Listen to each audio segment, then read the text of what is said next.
CEO, wanna change your life? Come see me, yo. I'ma teach you how to build up wealth for your family, not just for yourself. I'm a bestseller, a house flipper, a businesswoman, a go-getter, a big investor, a goal builder that can teach you to get richer like millions, baby. You really about to fill your savings. You about to have multiple streams to pass your children, baby. Let me teach you to get your credit on track in the long run. You'll make it all back at Catalyst and watch it all psychology black on firm, but we ain't all black. Hey, sis. Hey, sis. April Sampay, are you there?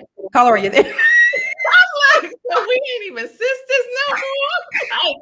He told us she wasn't playing today. So. Black Girl Magic. What's going on, ladies?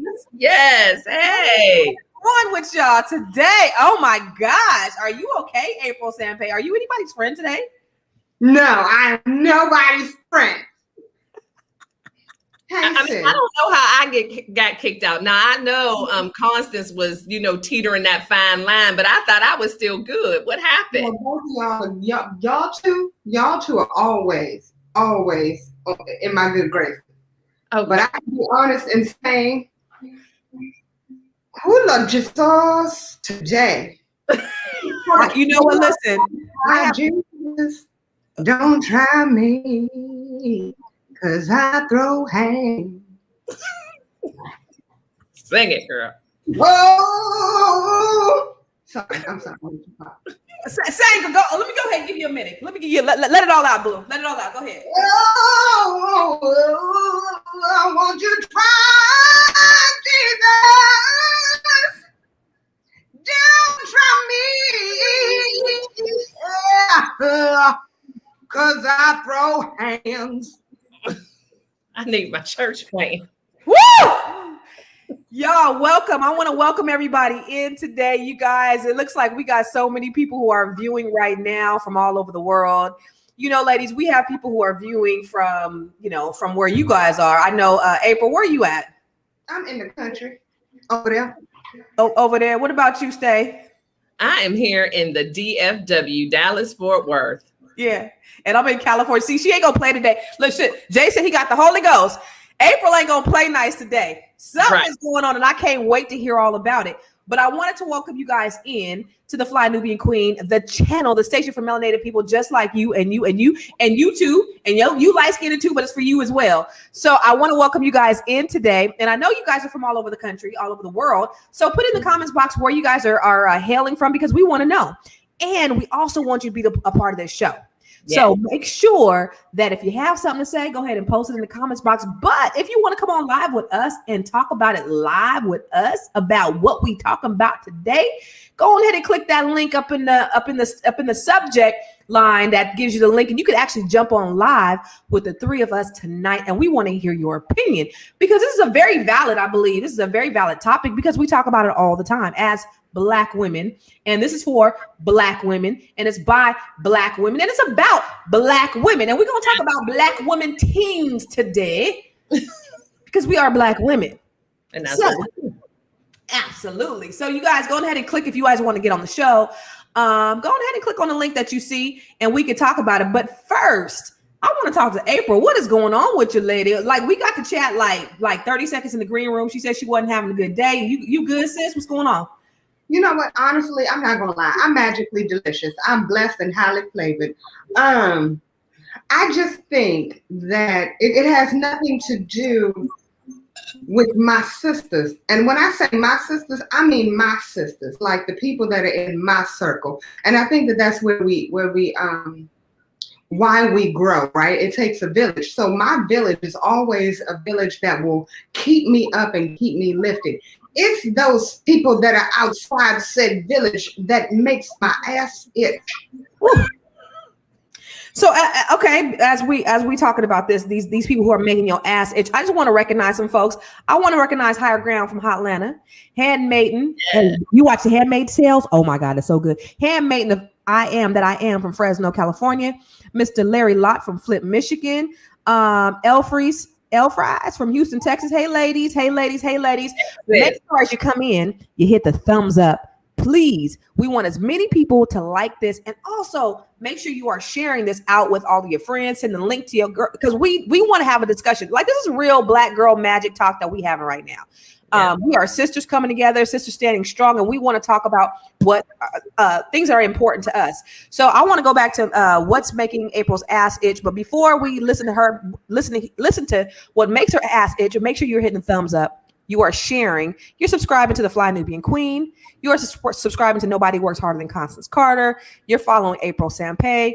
I am Constance Carter on Instagram, and Stay Hall. Yes. That's a lot of orders, but I want to make sure that you are following all of us because we all have really great content that we want to share to you that really enhances your life. We don't just talk about Black girl magic stuff or things that affect us individually. We talk about all kinds of stuff, and we'll talk about that later. But go on and follow us and click the thumbs up while you're here. So let's talk about what makes your ass itch, April. What's going on, lady? What is it? What happened to you today? I think my biggest issue is that whenever people see you on the road to elevation, United Kingdom, how you doing? Come on, Nubian. Come on, yes. Whenever we see people who are on the road to greatness, instead of saying, you know what, I want to get on that wagon, or let me see how I can assist you with your growth. It's like, let me see how I can tear you down. Now, see, I'm not going to go too deep into it, because what I'm not going to do is give anybody the credit of making, for upsetting me. You know what I mean? You don't deserve that. You don't deserve that credit. You don't deserve that energy. Okay. But I just want to say that what we need to stop doing, and this is as a people, I'm going to just put it out there. As a people, we need to stop tearing each other down and look and see how we can build each other up. See, when you look at, again, tribes, villages, one thing that they do is when they see somebody is winning, they're like, you know what, we want to make sure you continue to win. Because what that person is going to do is turn around, pick up the next person in the tribe who is on their way to success and elevate them too. That is the way that it works. That is the way that it should work. And if it is not working that way, then you are broken. So I say, please, ladies and gentlemen, and when I say ladies and gentlemen, I mean ladies and gentlemen, but my sisters right now, I want to focus on you. Come on. When it comes to building each other up, and when you see somebody that is on their way to greatness, what you do is you push them up, honey, because I promise you they will have a hand pulling you back up right along with them if you're doing it right. I have spoken. Lord Jesus. Okay, so let me go and ask you, Miss Stay Hall. Are Black women at war with each other? Are we intimidated by one another? Absolutely not. I feel like that is a lie we tell ourselves because that's what has been put out there. I don't have any more issues with Black women than I would of any woman of any other race or hue. As a matter of fact, less. Without Black women, I would not be where I am today. Many of Black women have let me stand on their shoulders to get where I am. I just think it's an individual thing. You have some nice people, you have some not so nice people. You have people who are willing to share and elevate, and then you have others who are not. It's just about using your discernment and surrounding yourself with like-minded people and stop giving the energy to people who aren't willing to pour into you. But I cannot express enough that so much of what I do and have accomplished is because of the help and support and love of Black women. Ubuntu. That's what somebody said. I don't know what that means, but I think it means right on, or ashe, or I agree. Maybe, I don't know. Okay, so let me just tell you this. One thing that I hate, and let me know if I'm on point with this. I was watching Black Love the other day, and I felt a little melancholy. So my girlfriend was like, girl, don't watch that right now. Girl, just watch some entertainment. Go on and watch Married to Medicine. And I hadn't watched Married to Medicine in like 3 seasons or something like that. And I turned it on and it gave me a headache. It gave me an absolute headache. Here are these women, these professional women, these beautiful Black women who are wealthy. They have husbands who are doctors, or they themselves are doctors. And they are acting a dog-blamed fool, fighting on national TV over some bullish. Yes. And that is the portrayal of Black women. And that's what people see all across the world. Now that pisses me off because when I see positive, listen, all of this entertainment They think this is what we want because that's where the ratings are. But I think that they will be surprised. I think people will be surprised if they started putting some positive content out there about Black women. We would watch it. We would watch it in droves. We don't want to see all that.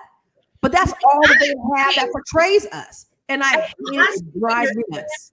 But I just think, Constance, sometimes we're an easy target. Like, I'm new to this whole reality TV thing. I was never a TV person. So thanks to you two lovely sisters and things we talk about, I've been No, don't blame us. No. I'm not blaming y'all. I'm talking about our content a lot of times. I want to be in the know and know what we're talking about. So when y'all say, hey, what's up? Like our first show about Portia, I needed to find out what was going on. Mm-hmm. So I have started kind of watching a little bit, but what I have to say is I have heard so much about Black women and these Real Housewives and Married to Medicine, but I have watched some of the other ones from any other various cities that are mainly Caucasian, and they act a hot ass mess too. And I'm just wondering why the focus is on us. I'm not saying that our behavior is right, but I'm just like, because some people don't. But to answer your question, I'm sorry, I don't mean to cut you off. It's because the ratings are high. It's just that simple. That's number one. There was a gentleman on here that said delusional. Now, I'm going to have to disagree with you, sir, and I'll explain why. I think that women are delusional. No, not you. He wasn't calling you delusional. He was saying that, I don't think he was calling you delusional. I think he was saying that we're delusional, saying Black women are at war or not at war with each other. So I'm going to say this. I think that the women who are at war with each other, number one, they don't know. The person who's on the receiving end doesn't even know that they're at war. So seriously, the woman who is at war, typically she's at war because she's insecure. Mm-hmm. So it's not that she can't stand me because I'm successful. It's not that she can't stand you because you're successful. It's because she wants what you have and doesn't know how to get it. So what we need to do is, again, that's why I keep saying pull back. Because that person who's hurting, who's at war with me, right? You're hurting inside. You're looking at me and you're saying, she knows how to put her outfits together. She knows how to put her makeup on. She knows how to converse properly. She can speak the proper English. Hello. She ain't conversating. She conversing. She's conversating. Okay. She's conversing. Say it louder for the people in the back. Okay. I want to make that very clear. I think that the biggest problem is that the people who are insecure, instead of us focusing or showing you how to deal with your insecurities, we are adding to those insecurities and telling you it's okay to hate on that person. It's okay. You know what? Let's all hate on them because it's good entertainment for the people who are watching. Well, and I see that as well. But sometimes when you talk about these shows, most of them are successful in their own right. So I disagree with the fact it's about wanting what someone else has and not being able to get it. I think it's just not being comfortable in being able to find your place and knowing that there is room for everybody and feeling that you need to behave poorly in order to make your stake in the show or whatever. And then I have to, we're talking about Black women in real life, but then these reality shows, even though it's reality, these people are handpicked and put together. Some of them have relationships from the past, but they put together a certain group of people just so that there will be chaos, and they pick certain personalities. So it's not a true depiction of Black women or women at all, in my opinion. So let me make it a little bit more personal, if I may, April. I don't pay attention to people, right? You could ask like anybody close to me or who's been in the same proximity as me. I don't pay a whole lot of attention to my surroundings, which is not good. Cause people, like my assistant says, Constance, one day somebody gonna knock you upside the head because you just don't pay attention to nothing. I can walk in a room, be oblivious to everything that's going on in the room. And they, other people, they be like, did you see how she looked at you? Did you see? I have no idea. Because I love Black people. I really do. And when you operate from a space where you're confident in yourself and you want other people to win, you don't trip off of that. Like I'm so secure in who I am. I validate my own self. I don't need others to validate me. So I don't even notice. And I just want other people to like feel the same. Because if you were really secure, just like you said, if you were really secure in yourself, you wouldn't be hating on nobody else. But to that end also, like when I'm hella down to earth. You can come up to me, talk to me about anything. I can go from the trap house to the White House. Real talk, right? I can go and sit down in a trap house and have a converse or conversate. And I can go to the White House and converse or conversate. Like it's either way, right? And I don't look at anybody based upon their titles or what they have. And people have often said to me, wow, Constance, I had no idea you were so down to earth, or I thought you would be stuck up or conceited. I'm like, why? You know, because you got a little bit of money or you own some, whatever they think or their preconceptions of you. I'm not that. But I walk in my confidence in that I don't care about what other people think, whether they like me, whether they think I'm stuck up, whether they think I'm too rough around the edges or whatever. I think we just need to love each other as Black women. And if we're so confident in who we are as Black women, we ain't got no reason to hate on nobody else. So people be on here talking bad about me. I don't care. I think it's quite funny because I know at the end of the day who the hell I am. You know what I mean? And it has nothing to do with how much money I got in the bank. It's who God has made me to be, who God has purposed me to be. And I know what that is. Well, okay. So there's a few things I want to address on that. Well, number one, walking into a room. So I wish that I had that thing that you both have, right? I'm an energy person. As soon as I walk into a room, I can feel the energy. And so energy is negative in any way towards me. I can feel it. And it's like, I don't know what to do. Sometimes I'll be like, I can't. I have to turn around and walk away because you can't mess up my energy. That's number one. Number two, yes, Constance, you are so ridiculously down to earth. So I'm going to put it out there real quick. The way that we met, I was so drawn to her by her energy when she interviewed me on another podcast, right? I was so drawn to her that I called her at freaking, I don't even know, it was like 8 o'clock in the morning your time. I didn't even realize you were in California. It was like 6. I was walking, or maybe 7 a.m. I'm disrespectful. I was exercising. I didn't know, okay? But I had called her or whatever at the butt crack of dawn and was like, listen, I don't know who you are, but I want to get to know you. Look, I promise you, I love my husband. I'm all about him. But I loved her energy so much. I'm like, I want to know you. And she was like, okay, what you want to know? I don't know. I know I want to know you because your energy is that infectious. That's number two. Number three, what's bothering me is that we only have 11 likes and it's like a whole rack of people up here. It's like, dang, people watching and we only got 11 people liking the whole thing out of Periscope, Facebook, YouTube. Yeah, I don't think that's the whole thing, April. I think that might just be the platform that you're looking on. It's 12 now. It's only 12 really? likes. So go ahead and press that thing. Like 13. We got 13. Go and heart it. Come on, y'all. It is $3.99 for y'all to go ahead and push the like. It is free. Right now, it's thousands of people that are watching, and it's only 13. Yes, 13 people like what we talking about? Like crazy. Oh my God, Unacceptable. Unacceptable. Okay. Come on, y'all. And share too. So what we're talking about today, you guys, for those of you who just tuned in, was are Black women at war with one another? Are we intimidated by each other? Are we haters? Are we drawn to drama? When we look at reality TV shows, that's what we see a lot of the times. And unfortunately, I remember watching Oprah one time, and she said she was in Africa one time, and this guy greeted her. He said, "Hey, nigga," right? So the African greeted her as a nigga, right?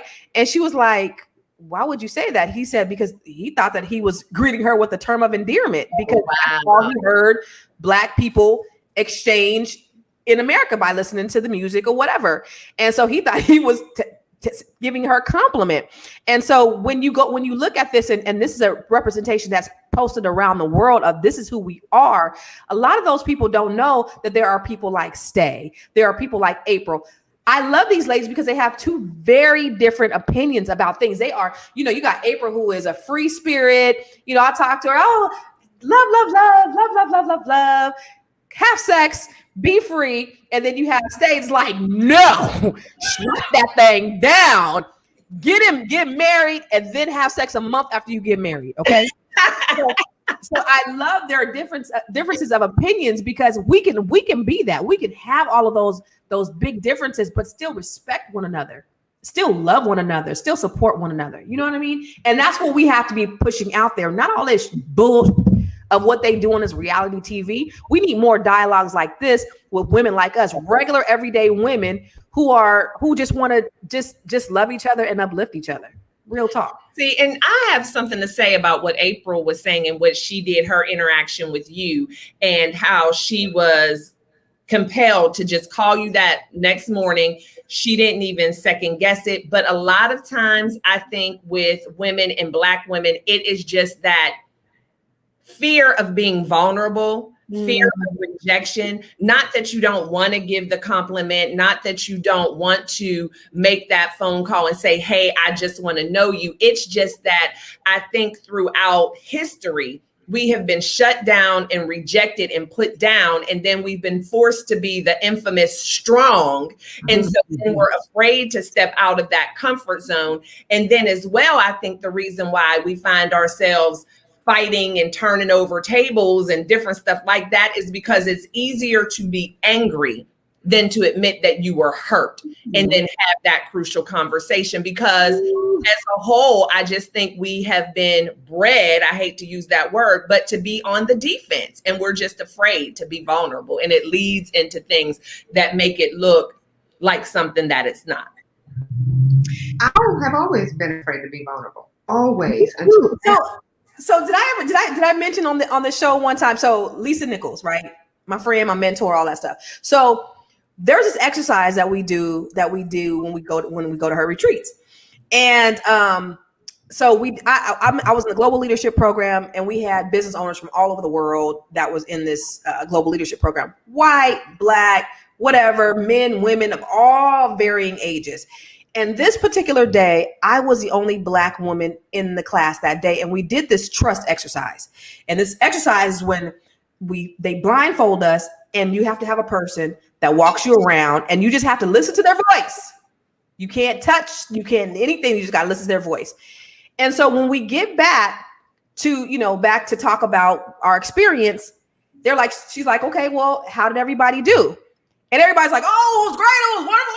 And I'm looking around like, oh, hell nah. This was the most painful thing in the world I have ever. Why am I the only one that feels this way? Like, this was really, really tough. I'm pretty fearless in a lot of things, but this was a very, very tough exercise, right? Mm-hmm. So then I started doing these retreats with Lisa all over the world. So we would go, have these retreats with boss Black women. These are boss CEOs from all over the world, right?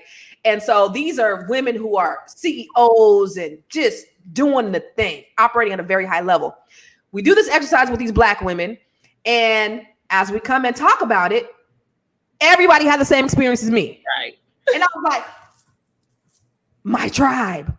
But it was because Black women, I think, and I don't want to paint everybody with a broad brush, but there is that element of vulnerability that we have. There is that element of trust that we don't, and it comes from, being in America, or these people were from all over the world, but just being in this world and the things that we've had to deal with being Black women. And so then there's that, that those walls that are put up and the trust issues that we have that are put in us innately that we have to overcome. Right. So we're women, we're Black women on top of that, and then, as women, we got to run faster, jump higher, work harder, be excellence in action just to be in a game. Yes. Then we got to deal with relationships. And then we got to, I was raised like, you better not cry. You better not, like my mama looking at me like, I know you ain't crying. And I'm like, I ain't crying, mama. And so you got to be tough, because I wasn't taught to be vulnerable. All of those elements on top of that. And I understand. But that takes intentional work that we have to do within ourselves so that we can be better. Absolutely. I agree 100%. And that's the thing. And then we're taught to be strong. And then that leads into what you said, the trust issues. And what I hate about it is none of it started with us. It was the treatment that we got from the outside. And then we created this protective layer. And then we started to turn on each other, because it's just like anything else. After decades and decades, it was almost like it was just in us. And so it looks like it's a Black problem, But really, it's not. It's not anything that was created innately by us. It was just because of the situation that we were put in so many hundreds of years ago, where we had no choice. We couldn't trust anybody. We couldn't just talk to anybody. And then once we did have the ability to kind of move about the country, it was already in us. And it looks like we have a problem with each other. But the problem is the fact that we just need to undo the damage. Post-traumatic slave syndrome is real. It's a very real. Absolutely. It is. It's very real. But then the question is, what do we do? So, I often hear people talk about, we're oppressed, or we have these issues, we have that, we got this, and I got all this pressure on my shoulders. Okay. So then what? What do we do after that? Like, how do we then move forward and not be that quote unquote angry Black woman who, because I get it. Sometimes we just have people put that on us and we're like, wait, I'm not angry. But then how do we learn how to quote unquote fix our face? Because I'm going to tell you, earlier today, I could not fix my face. And I had to go back to entertainment mode where it doesn't matter how angry I am, I'm getting paid to be on stage. So yes. How do I learn how to fix my face? How do I learn how to change my attitude even when everything around me is just horrible? I love it when somebody said therapy. Therapy is definitely something that's needed. And one thing that I have a problem when it comes to my Black families is that we tell each other therapy is bad.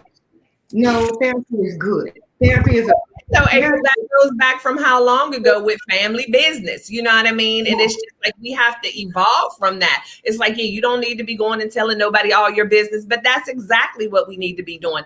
And to answer your question, what do we do? First of all, continue to have dialogue like this and be able to show people that you're not alone. The way you're feeling, we felt like that too, and we've overcome it. We have to be able to do that. And just like they say in families, in our entire culture, somebody has to be willing to break the cycle and say, I'm doing something different, even if no one else is doing it with me. April, sing your song Therapy. April got a song called Therapy. Go on and give us a line from Therapy. Go on and do it, baby. Don't tell me you don't know I need some therapy. Move away from the child of the pain. Doesn't matter, this therapy. Like that. Yes. You can pick up April Sampay's album on iTunes and everywhere that music is sold. Yes. All the ugly people out there, ugly stands for understand God loves you. Look, come on, baby. Come on, baby. Understand that God loves you. Understand. Davina said something. Hold on. She said feminine versus what she said? Feminine women versus alpha females. Yeah. So here's the thing. My husband talks about that on a regular basis. He says, babe, you have to stop talking about you're an alpha female. Okay, pause, sir. I have been an alpha female my whole entire life. Now I'm starting to really get into learn my feminine or learn how to embrace my feminine energy. And what I mean by that is allow myself to be vulnerable, allow myself to break down the walls and say, I'm hurting right now, or I just want to be held, or whatever the case is. You, sir, I want you to take care of it. Like, I need you, because it's innate for a man to say, I'm going to take care of everything. You know what I mean? And so when I look at my husband and I'm like, wow, when I am having a problem, you are going to take care of it. You know what I mean? Like, and I'm okay with that now. And so I feel like it's vulnerability is something that we have to start teaching our young ladies just in general. It has nothing to do with man, woman, being in a relationship. It has everything to do with this, because that's really who you are. You are a feminine being. You are soft. You are like, you might be strong, tough, be able to lift up anything, take care of everything, but you're still soft. You still need to be vulnerable. Yeah, but that's what I love about the millennials. I think the millennials have that right. They don't bite their tongue. They don't hold back. They let you know when they're hurting. They let you know when they don't like something. And that's what I love about this generation. They embrace therapy. Sometimes they share, in my opinion, what I feel like, because I'm still overcoming some of that almost too much. But I love the fact that I am finally starting to see a new trend where they're not afraid to cry. They're not afraid to say, I don't like this. They're not afraid to say, my parents are crazy. I mean, they just tell it all. And I love being able to see that finally we're turning the corner. You know, I love what Kimmy Rochelle, and shout out to you, Kimmy Rochelle, because you always tuning in. And oh, by the way, if anybody wants to join us live, go ahead and click that link that's on the topic, and you could actually join us live and actually have a dialogue with us about this very thing, because this is a very real issue that we deal with as Black women. Now, we're not painting everybody with a broad brush, okay? But we've all experienced some kind of discord within our sisterhood. We'll just say that. You could either give into it or you don't pay no attention to it like me. I don't buy into that at all. But April, she's an empath. She feels energy. I don't feel your energy. Your energy just bounce off me and just do like this, like I'm like Superman, and the bullets just fly off me. I don't feel your energy. But I love what Kimmy said. She said being human, and I think that's a very that's not such a simple thing. Being human, being introspective. April said, how do we solve this? How do we get out of it? Woman. Being human, going back and looking at yourself. What are some things inside of you that you don't like about you? Because there are things in you that you don't like about yourself, and they are projected onto others. Maybe you don't think you're good enough. Maybe there's some things that you wanted to do in your life that you didn't get to accomplish. And so you're looking at other people who may have done things that you wanted to do, or you think that they may have things that you don't, you're envious. Go back and look at yourself and see, okay, what can I do to improve myself? Let me get all that negative energy out. And let me just work on being the best version of myself. Let me just keep working on me, keep working on me, keep working on me. And then you'll start to project that positive energy. It is work, y'all. I get up every morning and I have a routine. And I'm gonna tell you, most successful people, we have a routine. We get up and we do stuff. We don't just get out the bed and then roll into work. I get up, I pray, and I thank God. I meditate. Then I go to the gym. And then after I go to the gym, then I go to work. There is a process that I go through in order to self-improve myself to be the best version of myself. And we got a couple of people on here. We got Jay, Marcus, and Sahara. So I'm going to bring Jay on, and let's hear what Jay has to say about this topic. What's up, Jay? What's happening, baby? What's up, y'all? Hey, so I was setting it up, so I don't know if I missed any part of the conversation, but when we were talking about women moving in their feminine energy, I think part of that, I have this conversation with all the Black women in my life, and it is something that's a problem in our community, but we got to understand why. I feel like a lot of Black women haven't been able to depend on us as Black men, and part of it is because we've been under attack. And so in a lot of circumstances, y'all have had to hold the community up on your back. Like the effects of mass incarceration, the crack epidemic, those things have tangible effects on us, you know? And so I feel like our women have had to be in that masculine role to keep everything together.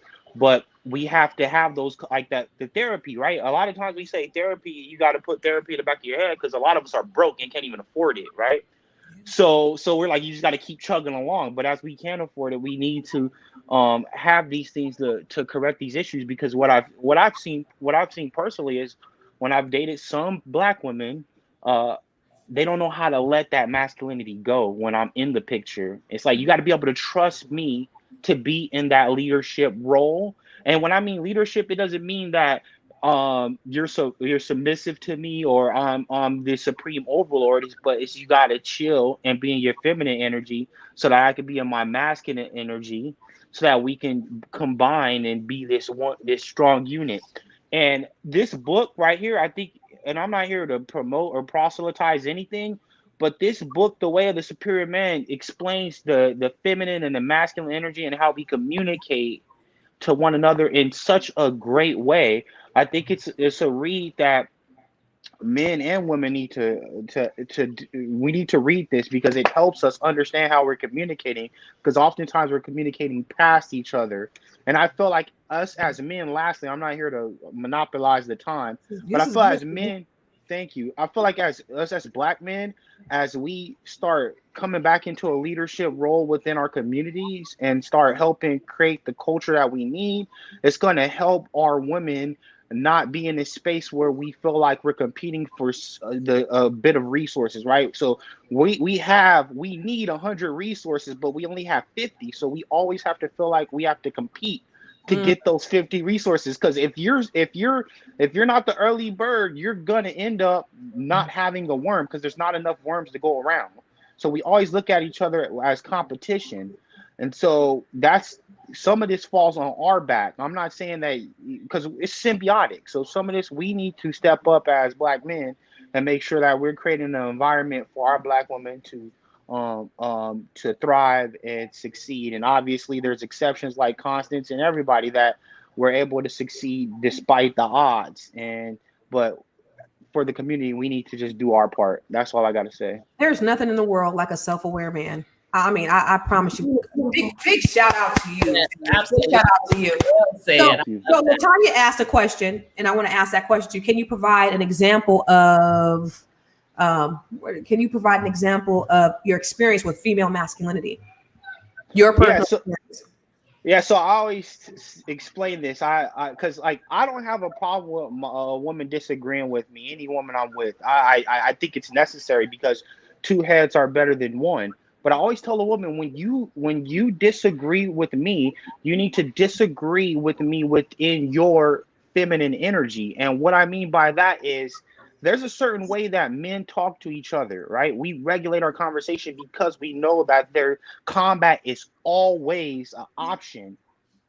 Like you expect, like if I say something to Jay Marquez, he can go right upside my head at any time. So that you will regulate how you talk.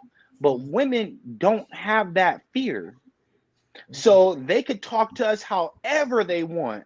Nigga this and nigga that and nigga nah, you don't know how to put the chains on, nigga. It's like, no. And a man wouldn't talk to me like that because he knows it's going to escalate to a fight. There'll be some repercussions. Yeah, Right. There's a repercussion. But then this woman is close to you. She knows you better than any other man. She knows you very closely. So not only does she close to you and she knows there's no repercussion, but she knows what to say that's really going to tick you because she knows those things that's going to get you your triggers. So she's going to hit you in a precise way. And I feel like black women are masters at that. Like black women know how to talk to me in a culturally accurate way. And they're like, that's why your mom's collard greens is whack. And he's like, oh, okay, now you're going too far now, okay? All right.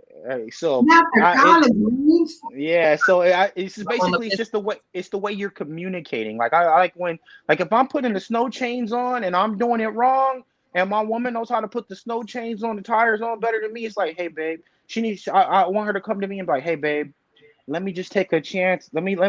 I think we're going about this the wrong way. Let me see. I think we need to put it over this way, and communicate to me like that instead of get off the chains. You don't know what you're doing. You don't communicate to a man like that. Absolutely not. But I think it's environmental, but it's also maturity as well. Because I can say this: the person I was in my 20s is not the person I am in my 40s, right? So in my 20s, I didn't do all that, but I did not talk to say my man with the same level of respect as I do now. And that also comes with maturity. And I hope for black women, black men, white, whomever, you are not the same person in your 40s that you are in your 20s. I hope there has been some evolution and growth in your life. But I do understand you're right. We've had to be so strong. And it's because of mass incarceration, Jay. And it's because of all the things that were put on our lap and the societal things, all of those things that we've had to be the way we are. But I think a lot of women, we just want to be able to trust you. We just want to be able to lay our burdens down. We don't want to have to worry about nothing. We just want to be, we really want to be feminine. We do not want to be the boss, but we want to be able to trust that we can trust you to be the man and the leader that you were born to be. All right, part of that is just. Oh no, go ahead, sweetheart. Go ahead. Yeah, one thing is like I think black women, I feel like what I would like to see is just be a little bit more selective in who you do date and give your time to. Because sometimes I see black women giving time to, excuse my language, but a lot of bum ass niggas, and that cannot chart the course, that do not have leadership capabilities. And so they're getting pregnant with these niggas, and all they got in their house is a chair and a PlayStation, and they hoping this dude can turn it around. And it's like, nah, you wasting your time with this guy. Like, you got to find the cream of the crop in the black community, black men that can really lead and drive and create change and help you get to where we need to be, and give your time to those men. But oftentimes, like, if you look at those men at face value, they might not be what you might expect. You might think like, oh well, he's not gonna put the loving on or whatever. The pickings are slim out there for sisters. You talk about in some areas where it's 9-1, it's 3-1, it's 10-1. Like people sharing. You know, they getting what they can get. Go ahead, April. Yeah, I was gonna say, listen. Now I understand with the whole PlayStation and one chair. I get that. Like one chair, one plate. I get it. Okay, because I actually dated that guy. Sadly, it was a long time ago. It might not have been a PlayStation, might have been like a Nintendo or something. Anyway, I don't. Long time. But I would say, please don't discount the guy who does just have that one plate, and because he might be going through the same thing, and he might not know any better because his father wasn't there to necessarily teach him that you need to have a couch. I'm just putting it out there, or that, you know, he didn't have that person to give him that push that he needed. But I was going to say that, like, one thing that we have always been taught as women is that we're queens. And I think that also is kind of hindering us as well, because when you're always taught no matter what you do, it's always right, then that means that sometimes, not for us, but for a lot of women, they believe that if everything that we do is right, that means that if you're not doing it the same way we're doing it, you're wrong. You get what I'm saying? And so then that's where you get this, and that's where therapy needs to come in. So I get everything that you agree. Yes. And I think a lot has to do. Oh, I'm sorry. Go ahead, Jay. And that works with the PlayStation dudes, but a provider is not going to stick around for that. Let me say something. And then at 40, the Negro better not be on the PlayStation. That's all I'm saying, Jay. But go ahead. Hey, no, you can play the PlayStation. It's a time and a place, you know. And just and a man's comment on that about, don't discount that man. Okay, as men, we can't have excuses, right? If you just got a PlayStation and a chair in your house, you know, we got the internet. You could see all these different type of lifestyles, you know. So I feel like if you in that spot, that's the lifestyle that you want. Like Doja Cat, that's Dusty. Like if you want to be Dusty, that's kind of where you want to be. You know, I feel like there's not an excuse. And as a man, and as a man that has a son, I want my son to be uncompromising and understand like that you make the life that you want. And with the internet, there's no excuse to just be on the chair and a PlayStation and say, because I didn't have a dad. I didn't have a father figure in my life. I had to read books. And I had to read books. Sorry, go ahead. I'm a black man advocate. So I have a brother, right? My brother is the most awesomest man. And I said awesomest. I did, and I meant it. My brother is the most awesomest man and father that I know outside of my husband, right? My husband's not a father, but you get it. So my brother lives in a very nice house in DC. It's maybe not necessarily the most grand, but it is a very nice house. My brother does not get, my brother is a single father. Okay. He does not get any child support, any help at all whatsoever from anybody. Nobody babysits his kid on a regular basis. And he can't afford to just say, okay, somebody else take care of my child. Okay. But when it comes to women, there's always somebody that says, oh, you need help? Let me help you, girl. Let me help. You're a single mom. I got you. I got you. I got you. What I'm saying when it comes to the men is that, to your point, like we're always beating men up. People are always beating my brother up, for example, because they're like, oh, why you ain't got this? Why you ain't got that? I'm a single father. I don't have any help. Am I making sense? I mean, I think like when it comes to sometimes putting the brothers down or saying because they don't have certain things at a certain age, It's like kind of look at the circumstances. And I don't think that we do that enough. I don't think we look at the circumstances. PlayStation, that's a little different because if that's all you have and that's all you put your money on, that's a little different. But I'm saying that person who has just that one couch and that one whatever, we need to stop knocking our Black men down and building them up. That's what we need to be able to say, let me pull you back up. Right. And be able to support you the same way that we're giving our women the support. I'm just saying. Jay, somebody said, how does the brother feel about Kevin Samuels? How do I feel? I don't really care for him. He says a lot of stuff that I just don't care for him. I'm gonna leave it at that. That's somebody's cup of tea, but I don't care for him. All right. Well, thank you, brother. We appreciate your point of view. You have been totally awesome. You've contributed so much to the conversation, and we appreciate it. I love my sisters, and I'll ride and die for y'all. And there's a lot of us out here, so keep up the good work. We need brothers like you. Thank you. Thank you. Thank you. Yes. That was good. I mean, that was. I love him. So he's awesome. Yeah, he's awesome. Okay, so just to bring it back, I want to make sure that the people who just came in, make sure you are subscribing to the Fly Nubian Queen. Make sure you are subscribing to Nobody Works Harder Than Constance Carter. You're following I Am Constance Carter, April Sampay, and Stay Hall. And we are talking today about Black women. Are Black women at war with each other? Are we intimidated by one another? What are we doing to kind of bridge the gap so that we can take this strong Black women or these hating Black women? We talked about colorism last time, and people was like, well, y'all all light skinned. How y'all talking about colorism? Because we all Black, okay? But there are all these divisive all the division that has been put up over time, and a lot of times not by us. What say you guys? Are Black women intimidated by each other? Are we at war with one another? And what are you doing to kind of change the narrative? Yeah, I don't understand the whole intimidated by one another at all. I'm not intimidated by anyone.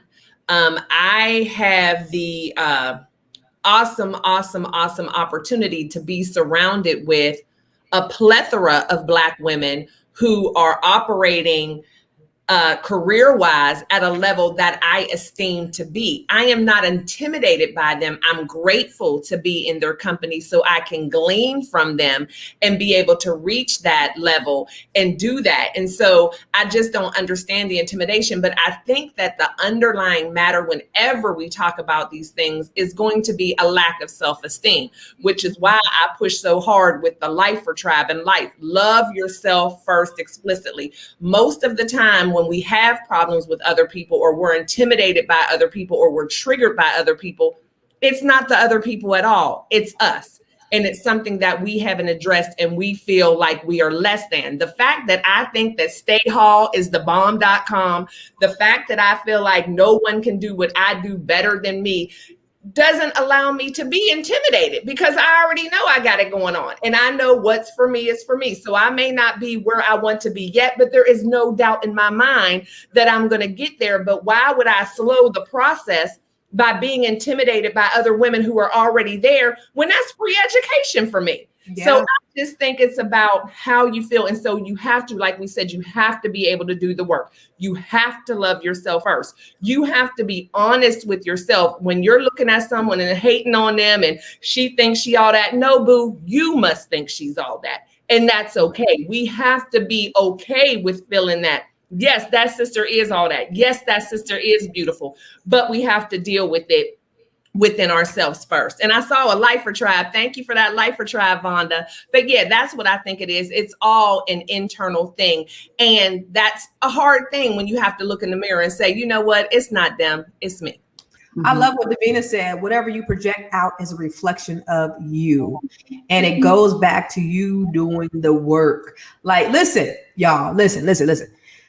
I love it when you said, you know, I aspire. That's what we should do. I should aspire to be my greatness because I know if I can do it, you can too. I know if she can do it, I can do. I know that if Stay has whatever she has, that means there's opportunity for me. I'm blocking my own blessing by hating on somebody. Listen, I was broke, bankrupt, bad credit, y'all, just 10 years ago, right? Broke, bankrupt, bad credit. Those are 3 B's you do not want. Okay. Okay. So I know how it could just because I am where I am today, and for those who don't know, I own a real estate company. It's the largest Black-owned one not in the country, but in California. And I'm an investor, and I have all of these great blessings. But just like the smoke and the fire from the fire that I came from, I can still smell it. So I never take that for granted. And I know, the path that I've gone to get here in order, and it could be taken away at any given moment. So I don't take any of that for granted. So when you see somebody like me and you like, well, oh yeah, well, she got it, but I got a PhD, a public high school diploma. I don't got nothing that nobody else has. I didn't come with a silver spoon in my mouth. My parents ain't got it. My parents have bad credit. That's why I was so into credit, was because I used to hear my parents always talking about, we can't do this because we got bad credit. We can't do that because we got bad credit.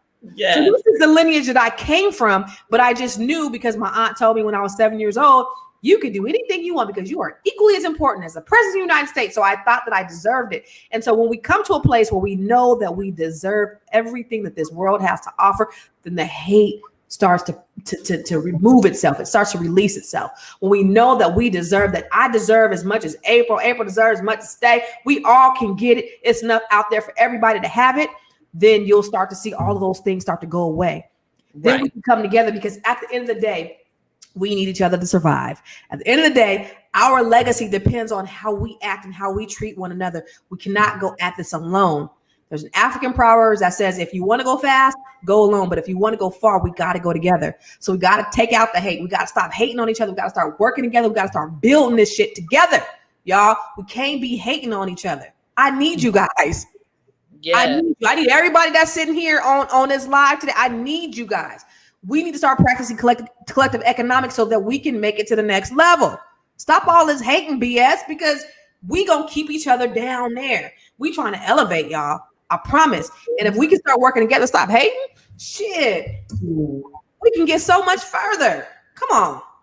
Yeah. Saying that for You people in the can't be ashamed to ask for help. You can't feel like you're less than because you don't know, or I have no problem going to my friends, Constance, Erica, whatever, the women who I look up to in career and whatever, and saying, hey sis, how you do that? Hey sis, can you share this resource with me? I mean, the whole thing is work smarter, not harder, right? So if Constance already know, why am I going to be hating on Constance taking 5 years? Because that's the formula. Let me go on and give it to you. Constance, right? I think that's what it is. It's that whole low self-esteem, which is so crazy because it seems like an oxymoron. But low self-esteem leads to a big ego. And so you get too proud, but really, how are you so proud when you have low self-esteem? And a lot of people do it because they think they're hiding behind the ego, but it shows through clear as day. I don't care how big your ego is. To me, a big ego is just the place where insecurity hides. That's all it is. That was me. That was me not very long ago. I was the most insecure person I ever met and didn't realize I was insecure. And it's funny because if anybody ever knew, if people who knew me, they'd be like, what? Like when I actually realized that I was insecure and I would actually say it out loud, people are like, there's no way you could have ever been insecure at all your whole life. You're tall, you're this, you're that. Honey, I was insecure. I would never pick up the phone and call anybody and say, hey, I want to be in your presence because there's something about you that I can grow from, and I know that there's something about me that I can help you grow. Never in a million years. I know that there's so many women out there who are insecure. The thing is that we have to work at it, and that's what I had to do. So I went to therapy, and then after I finished my therapy, I continued my therapy. So just like Constance was saying, every morning she has her morning rituals. Honey, I had to give myself my morning rituals. I had to actually tell myself that I was beautiful when I did not believe it. I'm gonna take it one step further. What your children hear becomes law. So just like Constance once heard from her aunt, honey, you can be anything you want to be. The president is no better than you, and you are no better than the president. Honey, to hear that as a child, you know what I heard? You're stupid. Now, my parents weren't saying that to be rude, they thought that was their way of saying, okay, you're stupid, so come on, elevate, be better. No, I believe that I was stupid for the longest time. I'm dyslexic. Nobody would ever know. So I'm just saying, one way to combat this is start teaching your children things that you really want them to know. Teach them that they are great. Teach them that they are smart. Teach them that they are beautiful. And I'm saying another thing. Teach your children that they are beautiful. Tell your sons that they are handsome. Because what happens is one day somebody's going to tell them they're ugly. And they're going to be like, no, my mama told me I'm beautiful. Oh, yeah. Please teach this to your children, because you have people like Kevin Samuels who are like, let me give you a scale of 1, on a scale of 1 to 10, you a 2. So you ain't never going to get a man. Go sit down somewhere. You know what I mean? Because, honey, you ain't no better. I agree when you talk about our kids, because I think a lot of I'm not saying our time is over, but we have to, if we want to make it, if we want to build our community, the kids, the next generation, that is everything. Whatever we're pouring, that love, that, I kiss my kids. My kids know, they walk by me, you better come hug. Anytime you walk past me, you better hug me and kiss me. Anytime. I was just right before I got on here, my son came up in there. Where my kiss at? Mama, kiss me on the lips right now. I gotta kiss. You want to play that game, don't you? Yes. I'm gonna tell my kids all day long that I love them. I'm gonna pour into them. I'm gonna tell them they're smart, they're handsome, they're beautiful. Like you are molding these people to be exactly who you want them to be. So if you tell them they stupid, when I was growing up, my parents were really young when they started having kids. So my mom was like 16 when she had my brother, 19 when she had my sister, and 24 when they had me, right? So when they had my brother, they were like still teenagers. When they had me, they were a little bit older. And my brother, he was told he was stupid. My sister, she was not told really great things. But for me, they were like, she's so smart. She could do anything. And out of the three of us, we're all good kids. But I'm the one that is the most successful out of all of them. But it was because of what my parents instilled in me. By the time they got to me, they kind of figured it out. They were a little bit older. They were in their 20s. But they were young. They were kids, raising kids.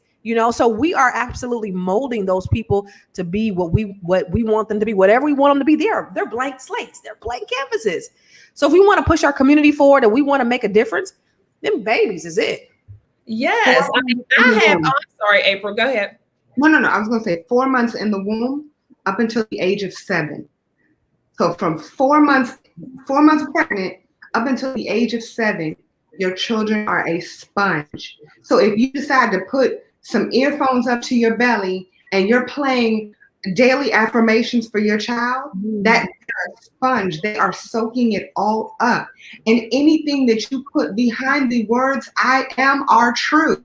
I am stupid, it is true. I am brilliant, it is true. Whatever behind I am is true. Absolutely. And it's so funny when you talk about what we say to our kids. I have a mini celebration every time one of my boys walk in the room. And my saying, whenever I see him, and I don't care if it's 2-3 times a day, whatever it is, I'm always like, you so fine, you blow my mind. I know that all the time. And I had someone tell me years ago, that's ridiculous. You have a party every time you see one of them kids, they gonna grow up and be conceited and think whatever. And this world is gonna slap them in the face. You know what? The world is waiting for them either way. And I'd rather have them be conceited than suffering from low self-esteem. I want them, like you said, if someone ever does call them ugly, they already know absolutely not, because my mother said I'm so fine, I blow her mind. And it takes a lot to blow my mama's mind. So it's like I always wanted to instill that in them. And I see that in the way that they carry themselves, especially my youngest son, because to your point, Constance, all 3 of my boys had a different mom. I mean, I was my first son at 20, the next one at 26, the last one at 30. So that one who got the 30-year-old mom, and no fault of my own, I was still learning and growing, but he thinks he's the best thing since sliced bread. And he doesn't know anything different, and no one can tell him any different. But I love that, because that is allowing him to be, even though he's only 19, the man that some woman really can depend on, because he has that confidence and truly believes that he is so fine, he blows folks' mind, and he can do anything. Yeah, I love that. I just wanted to put a really quick plug. We actually have a Hey Sis site on the Good Facebook. So I just want to let everybody know that if you all want to continue this conversation, it doesn't have to stop here. we can carry it on over to the Good Facebook and carry it on. So whatever you all want to discuss. So where can they find it? What's it called? Hey Sis on the Good Facebook. And yes, Facebook group. Oh, it's a group. Listen, yes, it's a group. Look for the groups. It's called Hey Sis. What are you doing? So let me ask you this, Stay. I know that you're doing a whole lot of stuff out in the world. And you told me when we were in the green room, you said something about you had some group coaching that you're doing right now. Yes, well, group and individual. So I have a 6-week program that's called Life Coaching with Stay Hall, and it's Life, L-Y-F-E, Love Yourself First Explicitly.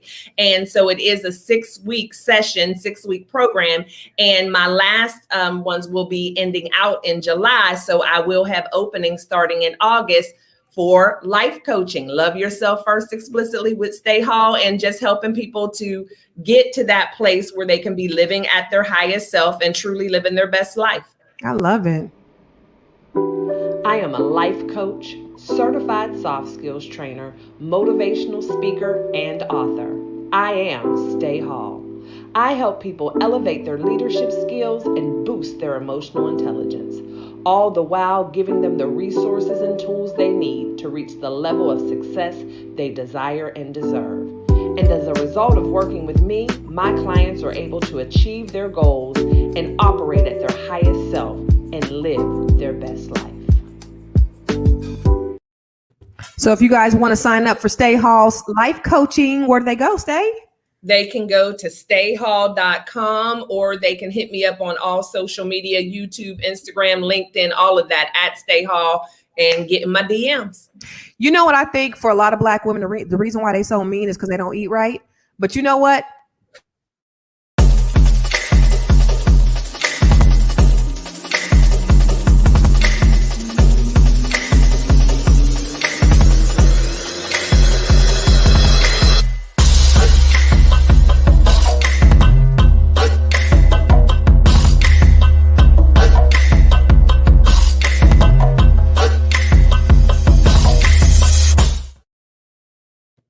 Who that? Who's over here jamming? Oh, is that the Veg Out and Dine? Who was that? Because you know what's happening is these Black women, they don't be eating right, and so then they be mean to each other and stuff because they diet ain't intact. Well, what do you do with Veg Out and Dine, April? First of all, I teach people how to go vegan. I teach people the ins and outs of the vegan lifestyle through a good television show, honey, called Veg Out and Dine. And we're also adding another piece to the puzzle, which is the Veg Out Academy, child. What's that?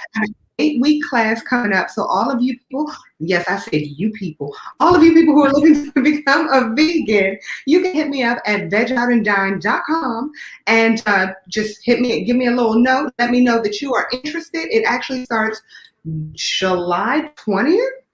It'll be every Tuesday for 8 weeks. So I'm excited for all of the people who are looking to become vegan. Also, I have Wellness on the Beach. I think I only have one more bed, child, just one more bed. So anybody who wants to come on a wonderful, wonderful excursion, we're going to be on the beach in the good North Carolina. North Carolina? All you have to do is send me a good email or message. Go to vegoutandDine.com. Look at that. People are interested. People know, really. I was talking to my cousin who just went vegan recently, and she was like, she just had a bout with cancer. She said, my mind is clearer. I feel so much lighter. I could think, I could focus. Like she said, it just did wonders for her skin, for her weight, for her mind, for her body, for her soul. So, I'm waiting to get my free coaching in. Hit. No, I'm just kidding. No. You know what? Honestly, now that I'm the one that has to like cook the food and stuff, I think I can be the one to do it. So I'm going to sign up for the class. I'm gonna sign up for the training for real, and I'm gonna pay full price. No, I did only vegetables for 21 days, and I great, but I'm a carnivore. I can't lie. This ain't gonna sound right, but I just love meat. Listen,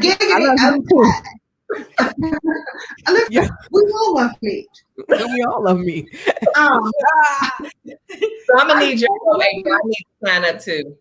No, but you know, a lot of people say that I can't do it, or you know, I love my meat, I love this, I love that. The reason that you love it so much is probably because you're craving a lot of iron or something that meat is giving you, right? So that's the reason that a lot of people crave. My mother was telling me, "Oh my gosh, I need salmon right now. I need it." I was like, "Mom, you need some omega-3. That's what you need right now." And so, like, let's sit down and really talk about what you are craving and why you're craving it. Sometimes you're craving certain things because your body needs what that food has in it, and your body doesn't know anything else, if that makes any sense, because you haven't given it a lot of other options. So I need this because I know it's better for me. I do. Yolanda says she's anemic. So what does she do since she's anemic? Oh, honey, all you need is more iron. And so here's the thing. A lot of people think when it comes to protein, when it comes to iron, that you're not getting enough, right? When you go vegan. Number one, we talk about the colors that you have to eat in order to be a little bit more healthy. Number two, when it comes to anemia, you need to focus a lot more on your leafy greens. There are a lot more, you get a lot more iron from certain vegetables than you would from meat. I'm just putting it out there. And also cut out the middleman. So you think, why is it that I'm getting all of this wonderful like energy from eating this animal? You know the animal vegan, right?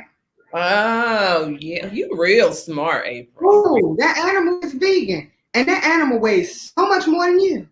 I'm just saying, make it make sense. Make it make sense. Gorilla, Elfie. Right.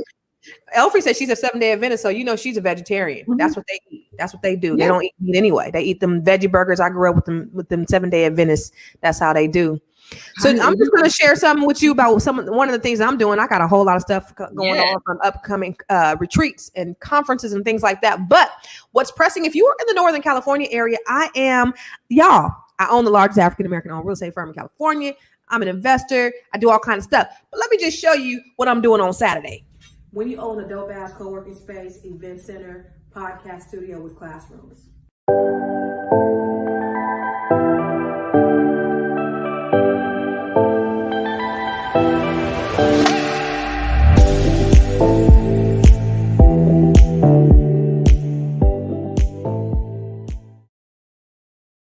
Yeah, I just created that on my phone on my way home from Sacramento. I was in Sacramento and I just created it on my phone. So, yeah, I own a co-working space. It's a beautiful, beautiful co-working space, event center. I have a podcast studio. No, I actually have a media studio where you can do podcasts, you can do filming, you can do all kinds of stuff. You can do music videos, all that stuff. Auditorium where you can have events, classrooms, and then an open co-working space. Is pretty freaking amazing. And guess what? It's Black owned, Black excellence personified. Yes. And you know, when I go there, I often look at it and I go, wow, this is really what I think. A Black person owns it. Not that I own it, but a Black person owns it. And to me, I mean, it's beautiful. It's Black excellence, like showcase. And so what I want people to, especially our people, what I want you guys to do, like when you come to this space, it's hollow ground, but I want you to feel like you own it. So I have this co-working space. When people come in, I want them to know this is ours. And so we're doing a grand opening on Saturday at 11 a.m. to 2 p.m. I just did a segment on the news this morning just to get people in because I want them to see the space. And I really wanted to support and promote Black entrepreneurship in general, but Black entrepreneurship because it's necessary in our community to keep us going. We can't keep depending on the man, y'all. We got to create our own. And so I created the space so that we can. So if you're in or around Northern California, come on out to our grand reopening. What happened was I bought the building. March opened up. 2 weeks later, closed down due to COVID. And so we're just opening it back up and we're having a little celebration. And I got some really cool friends to donate some really good things. I got my man Warren G to donate some stuff. I got the people over at Bump Box to donate some stuff, and my girl Shari at Dream Girl. It's going to be amazing. So we're going to do a ribbon cutting and all that stuff on Saturday morning. Make sure y'all come out. That's awesome. Constance, you also have a book. Can you please tell everybody about your book real quick? Yes, I have a few books, and I have them right here. So thank you very much. I got a few best-selling books by the way. And you know what? Listen. If I could write a book, I ain't never wanted to be an author, y'all. I've never wanted to be an author. But somebody told me you should write a book. And I did. So I'm not the smartest tool on the shelf. I just hang around really smart people and they tell me what to do and I'll do it. I'm an executor. So I wrote this book. This was my first book and I wrote it by myself. It's called Keeping Score, What You Need to Know to Make Your Credit Score Grow. And guess what? It became a bestseller. Like not a bestseller because there's these like tricks that you could do to be a bestseller. Like you do certain stuff and be like, I'm a bestseller. Ain't nobody read the book. This is actually a bestseller that's helped thousands of people increase their credit score. Then I wrote another book and I was like, I take my hardships and I use them as a blueprint to help people. So I got The Secret to Breaking the Broke Code. And that one was really, around me having a broken mentality, being broke, bankrupt and bad credit back 10 years ago. And just how I came from that. And it was really the work that I did around that. It was physical, mental, spiritual, and all that stuff. And then I got a workbook to build your credit, to build your wealth. Because guess what? Wealthy people, they do not use cash when they are investing. All the shit that I got it on credit, y'all. And it's because my credit is good. So I wrote the books for you guys. So you guys, thank you, April, for putting that out there. I want to make sure, Thank you for being awesome. Well, thank you for being awesome. And thank you for being awesome Tuesday. Yes, I love y'all. For being awesome. I love you guys. Sis. Yes, hey sis. So listen, we come to you guys every Wednesday at the same time just to talk to you about things that matter to you, that matter to us. We're Black women. We love to talk about Black women things. And so thank you for engaging with us. Thank you for giving us your time. A lot of you have been on, the entire time. There are thousands of people that are logged on tonight and we love you. So make sure you come back next Wednesday. We're going to talk to you again. And listen, I want to say this. If you have an issue with other Black women, fix yourself and help them fix their crowns. April, do you have any other last last words for Black women? Well, actually, I'm going to start off by saying I started off being on here, really wanted having a not so good day. Amen. And now I got a smile on my face because y'all helped me fix my crown. So I appreciate that. Also, I want to say I appreciate the brother that got on here and kind of put us in our place as well. I love that. So shout out to all of you and shout out to everybody who stayed on. Just listen, love on each other. We need it. Absolutely. What about you, Stay? I just want to say that you cannot hide behind your insecurities because even if you think you're hiding behind it, everyone can see it. So just go ahead and face it. Stop being insecure and don't be afraid to be vulnerable.